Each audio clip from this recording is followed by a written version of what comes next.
What's the bedtime story your parents told you, and now you realize it was messed up? Growing up, my mom and dad would tell me and my little sister this special story that was supposedly passed down through our family for generations. They called it the Kind Whisper Lady, and would only tell it on nights when I was being particularly difficult about going to bed. The story went like this. In a neighborhood just like ours lived a lady who loved children more than anything in the world. She had the most beautiful garden where she grew the most amazing flowers and vegetables. But she was very lonely because she never had children of her own. During the day, she would watch the neighborhood kids playing from her window and feel sad. But at night, that's when the magic happened. The Kind Whisper Lady would leave her house after all the parents went to sleep. She would float through the air, yes, float, and visit the windows of children who were still awake past their bedtime. If she saw a child playing or reading instead of sleeping, she would tap on their window very gently, and when they looked, she would smile and whisper to them. According to my parents, her whispers were so beautiful and enchanting that children would immediately want to go with her. She would hold out her hand, and if the child opened the window and took it, she would bring them back to her magical garden, where they could play forever and never have to sleep. Here's where it gets weird, or weirder, I guess. My parents would always end the story by saying that while it seemed like the Kind Whisper Lady was offering something wonderful, the children who went with her were never seen again, and that their parents would wake up the next morning to find their beds empty and spend the rest of their lives crying and missing their children. Then my mom would always look at me very seriously and say, "That's why you need to be asleep when she comes.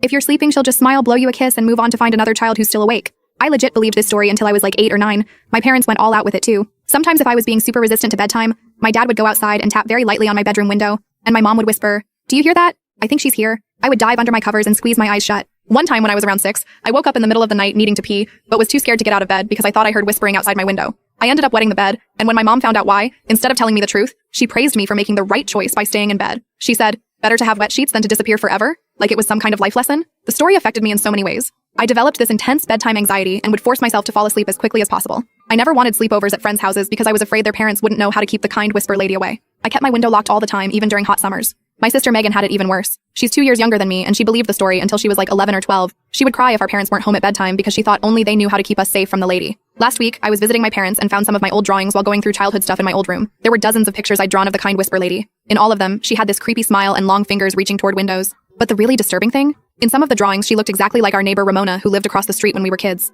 Ramona was this older woman who lived alone and had this amazing garden she was always working in, but she was kind of odd and kept to herself mostly. I suddenly remembered that around the time my parents started telling us this story, Ramona had offered to babysit me and my sister a few times, and my parents always declined. I called my sister right away and asked if she remembered the story and the drawings. She did, and she also remembered something I'd completely forgotten. One night when we were kids, we saw our dad arguing with Ramona at the edge of our yard. We couldn't hear what they were saying, but he seemed really angry. So I finally asked my mom about it. She finally admitted that they started telling us that story after they found out Ramona had been coming to our windows at night and trying to talk to us when we were supposed to be sleeping. Apparently Ramona had some mental health issues and had become fixated on me and my sister. She'd lost a daughter years before and somehow decided we were meant to be her children. Instead of just telling us the truth or IDK calling the police, my parents created this elaborate horror story to make sure we'd stay away from our windows and never engage with Ramona if she came by at night. They were afraid if they told us the truth, we'd either be too scared to sleep or we'd feel bad for her and talk to her anyway.